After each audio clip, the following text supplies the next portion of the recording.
লোকসভা নির্বাচনের দিনক্ষণ এখনো ঘোষণা করা হয়নি নির্বাচন কমিশনের তরফে। লোকসভা নির্বাচনে রাজনৈতিক দলের প্রার্থীর নামও ঘোষণা করা হয়নি বিভিন্ন রাজনৈতিক দলের তরফে। ইতিমধ্যে আসানসোল লোকসভা কেন্দ্রের তৃণমূল প্রার্থীর নামের ঘোষণা করেছেন তৃণমূল কংগ্রেস সুপ্রিমো তথা রাজ্যের মুখ্যমন্ত্রী মমতা ব্যানার্জি। আসানসোল লোকসভা কেন্দ্রে উপনির্বাচনে জয়ী তৃণমূল প্রার্থী অভিনেতা শত্রুঘ্ন সিনহাকে প্রার্থী নির্বাচিত করা হয়েছে। আসানসোল লোকসভা কেন্দ্রে সুষ্ঠু নির্বাচনের লক্ষ্যে সোমবার আসানসোল দুর্গাপুর উন্নয়ন পর্ষদের সভাগৃহে জেলা শাসক এস পান্নাবলমের নেতৃত্বে সর্বদলীয় বৈঠকের আয়োজন করা হয়। সর্বদলীয় বৈঠকে তৃণমূল কংগ্রেস, সিপিএম সহ বিভিন্ন রাজনৈতিক দলের প্রতিনিধিরা উপস্থিত ছিলেন। জেলা শাসক রাজনৈতিক দলের প্রতিনিধিদের লোকসভা নির্বাচনে যে সকল নির্বাচন কমিশনের যে গাইডলাইন আছে সেই সকল গাইডলাইন মানারও পরামর্শ দেন। আসানসোল লোকসভা কেন্দ্রে 4টি বুথকে সর্বসম্মতিক্রমে বিভাজন করা হয়, কারণ এই 4টি বুথের ভোটারের সংখ্যা 1500-ও বেশি। এর মধ্যে দুর্গাপুর পূর্ব বিধানসভার 144 নম্বর বুথ, জামুরিয়া বিধানসভার 63 নম্বর বুথ, আসানসোল দক্ষিণ বিধানসভা 13 নম্বর বুথ এবং কুলটি বিধানসভার 105 নম্বর বুথ। আসানসোল ইঞ্জিনিয়ারিং কলেজে আসানসোল লোকসভা কেন্দ্রে ভোট গণনা হবে।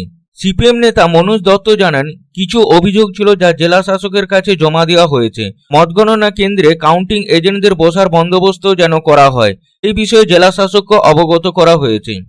আলোচনা যেটা হলো, কিছু কথা ওরা বলেছে, আমাদের কিছু কমপ্লেন ছিল, সেই কমপ্লেনগুলো দিয়েছি যে আরও কিছু নাম আমাদের আছে সেগুলো ওঠাতে হবে, কিছু ডিলিশনের প্রবলেম হয়েছে সেটাকে করতে হবে।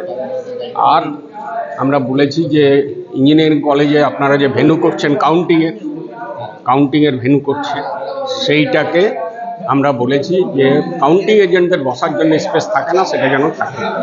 এই আলোচনা। লোকসভা ইলেকশন সামনে, কিছু আলোচনা না, লোকসভা ইলেকশনে রয়েছে একটা বড় মিটিং আমরা ডাকবো, এখন দেরি আছে 1.5 মাস, সেই জন্য বলছি। আসানসোল থেকে সন্তোষ মণ্ডলের রিপোর্ট, পাবলিক টাইমস।